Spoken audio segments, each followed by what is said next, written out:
ఈ ఎంసెట్ లేదా ఎఫ్సెట్లో మంచి ర్యాంక్ రాని విద్యార్థులకు బెస్ట్ ఆల్టర్నేటివ్ సిఎస్ఈఎంఏ కోర్సులు అడ్మిషన్లు జరుగుతున్నవి. హలో ఎవ్రీవన్, ఇవాళ నా గెస్ట్ నాకు సంబంధ్ స్పెషల్. బికాస్ మేబీ నా ఏజ్లో సగం ఉందేమో తన ఏజ్, బట్ ఎంత ఇన్స్పైరింగ్గా మాట్లాడుతుందో. జస్ట్ 16 years ఆఫ్ ఏజ్లో ఒక ప్రాపర్ యోగా ఇన్స్ట్రక్టర్గా ఉంటూ అండ్ ఒక మోటివేషనల్ స్పీకర్గా కూడా తనకన్నా పెద్దవాళ్ళని కూడా ఒక దారిలో నడిపిస్తూ ఉంది. చాలామంది తన మాటలకి ఇన్స్పైర్ అయ్యి, అరే పాప చెప్తుంది కదా ఒకసారి ఇలా కూడా ఎందుకు చేసి చూడకూడదు అని ఆలోచించే వాళ్ళు చాలామంది ఉన్నారు. బికాజ్ వాళ్ళకి ఆల్రెడీ ఇన్స్టిట్యూషన్ ఉంది కాబట్టి ఎంతోమంది అందులో జాయిన్ అయి ఉన్నారు కూడా. So she none another then but Srinidhi. Hi Srinidhi. Hi అక్క. How are you? I'm fine. మీరు? I'm good. So last time మనం కిచెన్ వీడియోస్ చేసినట్టున్నాము. Yes. అప్పటికి ఇప్పటికి జమీన్ ఆస్మాన్ ఫరక్ అయిపోయింది నీలో, నీ బిహేవియర్లో, నీ యాటిట్యూడ్లో.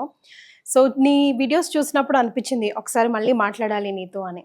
Because as I just said 16 years of ఏజ్లో ఒక యోగా ఇన్స్ట్రక్టర్గా మారాలని, ఆ తద్వారా ఒక మోటివేషనల్ స్పీకర్గా మారాలని. అంటే పిల్లలు మాట్లాడితే ఎవరు వింటారు చెప్పు ఈ రోజుల్లో. కానీ నువ్వు మాట్లాడితే ఒక నిమిషం ఆగి ఇలా కూడా ఆలోచించవచ్చు కదా, అంత పిల్ల చెప్తున్నప్పుడు మనకేం పోయింది అన్నట్టు అనిపిస్తూ ఉంటుంది. సో ఎందుకు అనిపించింది? ఫస్ట్ ఆఫ్ ఆల్ ఒక చదువుకోవాల్సిన ఈ ఏజ్లో, ఆడుతూ పాడుతూ ఉండాల్సిన ఈ ఏజ్లో ఈ యూ టర్నో లేకపోతే ఈ రైట్ టర్నో లెఫ్ట్ టర్నో ఎందుకు వెళ్ళాల్సి వచ్చింది లైఫ్లో? ఎందుకు వచ్చింది అంటే, ఇప్పుడు ఆడుకోవాల్సిన ఏజ్, చదువుకోవాల్సిన ఏజ్ కరెక్టే. బట్ నేను చదువుతున్నాను, ఆడుతున్నాను, నా కెరియర్ని కూడా చూసుకుంటున్నాను. ఎందుకంటే కెరియర్ ఈజ్ ఆల్సో ఇంపార్టెంట్. మనం ఇప్పుడు పిల్లల మైండ్ సెట్ ఎలా అయిపోయింది, నా ఏజ్ వాళ్ళే పిల్లలు అంటే నా ఏజ్ వాళ్ళ మైండ్ సెట్ ఎలా అయిపోయింది అంటే, ఇప్పుడు మనం చదువుకొని ఆడుకొని నా ఏజ్ అమ్మాయిలు అయితే సోకులు పడి ఇలా చేసేసి ఒక ఏజ్ వచ్చిన తర్వాత అప్పుడు కష్టపడదాంలే అన్న దాంట్లో ఉంటారు.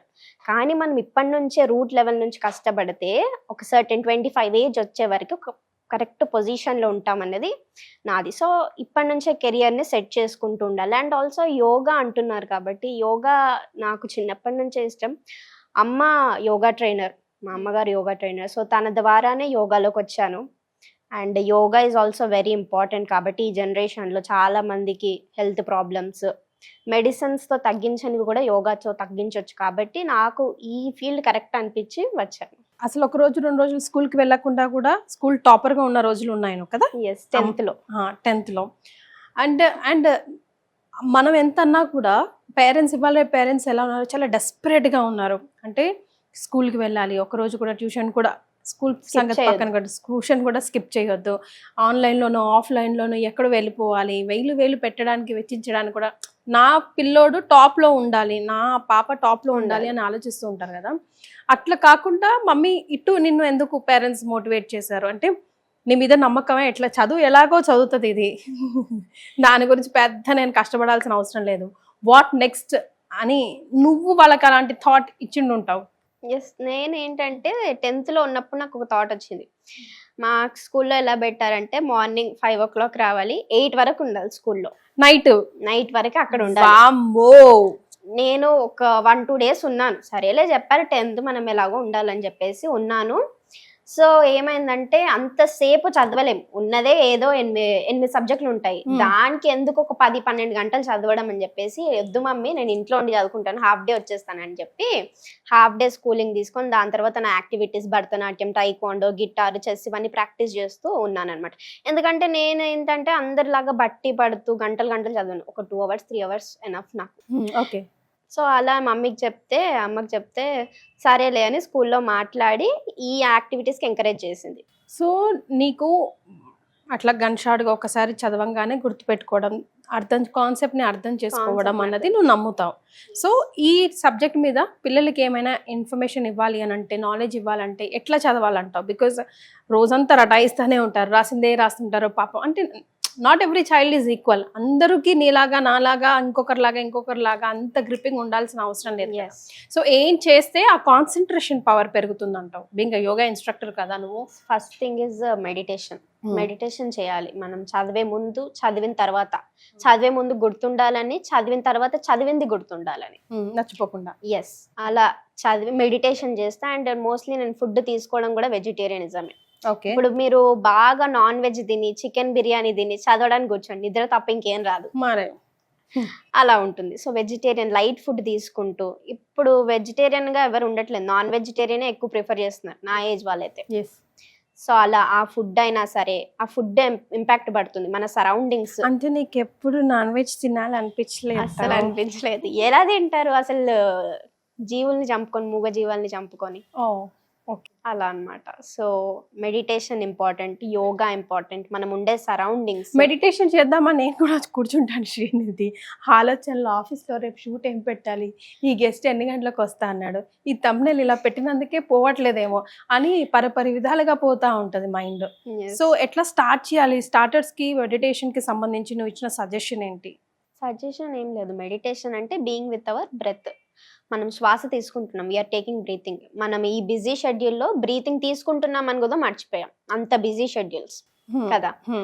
సో కళ్ళు మూసుకొని, హ్యాండ్స్లో లాక్ పెట్టేసుకొని, మీ ఒడిలో పెట్టేసుకోండి, కళ్ళు మూసుకొని మీ శ్వాసను అబ్జర్వ్ చేయండి. మనం శ్వాసను ఎలా తీసుకుంటున్నాం, ఎలా వదులుతున్నాం, దాన్ని మాత్రమే అబ్జర్వ్ చేస్తూ థాట్స్ వస్తూ ఉంటాయి, ఏం షూట్ చేయాలి, ఏ thumbnail పెట్టాలి, ఇవన్నీ వస్తుంటాయి. బట్ అవన్నీ పక్కన పెట్టి again refocus on your breath. Okay. So అలా మీ ఏజ్ ఎంత ఉందో అంతసేపు చేయాలి. బట్ స్టార్టింగ్ కాబట్టి 2 minutes 5 minutes నుంచి స్టార్ట్ చేస్తే బెటర్. ఓకే. జనరల్గా బ్రీత్ ఇన్ చేసినప్పుడు పొట్ట లోపలికి వెళ్ళాలా, బయటికి వెళ్ళాలా? బ్రీత్ ఇన్ చేసినప్పుడు పొట్ట బయటికి రావాలి. ఓకే. బ్రీత్ ఇన్ అవుట్ అంటే గాలి లోపలికి వెళ్తుంది కాబట్టి ఆబ్వియస్ గా పొట్ట బయటికి రావాలి. ఇప్పుడు వదిలేసి మీరు ఒక ఎగ్జాంపుల్ తీసుకోండి, బెలూన్ లో గాలి వదులుతాం, మరే గాలి వదిలినప్పుడు అది బయటకి వస్తుంది, బ్లోట్ అవుతుంది. కరెక్ట్. గాలి తీసుకున్నప్పుడు లోపలికి వెళ్ళిపోతుంది. అది గుర్తుపెట్టుకోవాలి. Same as our stomach. చాలా మంది ఆపోజిట్ చేస్తారు కదా, అది రాంగ్ బ్రీతింగ్. సో అలా ప్రయాణం స్టార్ట్ అయింది అనమాట.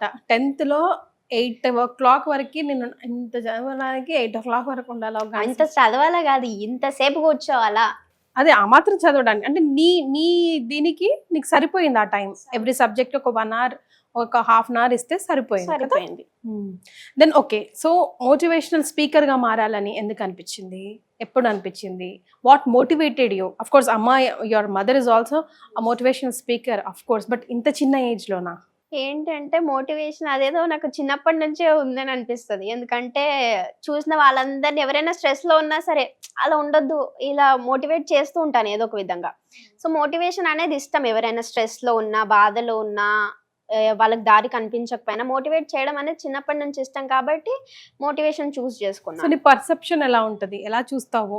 ఇప్పుడు సంబడీ ఈజ్ ఇన్ డిప్రెషన్. ఇప్పుడు నాదే ఒక కేసు వచ్చింది మీ దగ్గర, నేను చాలా డిప్రెస్ అయిపోయినాను, రేపు ఎల్లుండో సూసైడ్ చేసుకోవాలనుకుంటున్నాను, నచ్చట్లేదు, ఏది చూసినా నచ్చట్లేదు, ఎందులో చూసినా చెడే వెతుకుతున్నాను, పాజిటివ్ చూడడానికే ఇష్టపడట్లేదు. So how do you treat it? How do I treat it అంటే ఒక క్లాసెస్ తీసుకుంటాను. అందులో ఒక వీక్లీ సెషన్స్ వాళ్ళ మైండ్ సెట్ ని బట్టి ఫస్ట్ వాళ్ళతో మాట్లాడి మైండ్ సెట్ ఎలా ఉందో తెలుసుకొని, వాళ్ళకి ఎన్ని డేస్ ఆఫ్ మనం కౌన్సిలింగ్ ఇవ్వాలి అదంతా ఉంటుంది దాంట్లో. వాళ్ళకి మెడిటేషన్ చేయమని చెప్పాలా, యోగా చేయమని చెప్పాలా, లేదా వేరే యాక్టివిటీస్ బయట వాళ్ళతో మాట్లాడమని చెప్పాలా, నేచర్లో ఉండమని చెప్పాలా, దిస్ ఆల్ మ్యాటర్. సో ఇప్పటి వరకు నువ్వు డీల్ చేసిన కేసెస్లో ఏదైనా పెక్యులర్ కేసు ఏదైనా నీకు గుర్తుందా, నేను బాగా షిఫ్ట్ చేసింది? అంటే చాలా మందిని చూస్తూ ఉంటావు, బట్ దెన్ ఒక కేసు మాత్రం ఎప్పటికీ హాంట్ చేస్తా, గుర్తుండిపోతూ ఉంటుంది. మ్యాటర్ చిన్నదైనప్పటికీ కూడా ఎందుకో అది కొంచెం మనకి హార్ట్ టచింగ్గా అనిపిస్తూ ఉంటుంది కదా, అలాంటిది ఏదైనా స్టోరీ షేర్ చేయగలుగుతావా? స్టోరీస్ అంటే అంత పెద్ద కేసులు ఏం డీల్ చేయలేదు. బట్ నా యొక్క యోగా స్టూడెంట్ ఒక అతను రోజంతా వర్క్కి వెళ్తాడు, బాగానే పని చేస్తాడు. మళ్ళీ నేను 8 o'clock తీసుకుంటాను ఆయన క్లాస్, ఇప్పుడు తీసుకోవట్లేదు. మార్నింగ్ ఈవినింగ్ అంత వర్క్ అంతా కంప్లీట్ చేసుకొని వచ్చి, మేడం ఇవాళ ఏం రోజంతా బాగాలేదు, అరవై శాలరీ వస్తుంది, మరి రోజంతా ఏం బాగాలేదు, ఏదో ప్రమోషన్ వస్తుంది, రోజంతా బాగాలేదు అంటారు, ఏదేదో బాధగా ఉంది, ఇలాంటి వాళ్ళని చూసి అన్ఎక్స్ప్లెయిన్డ్ ఇలాంటివన్నీ చెప్తూ ఉంటారు.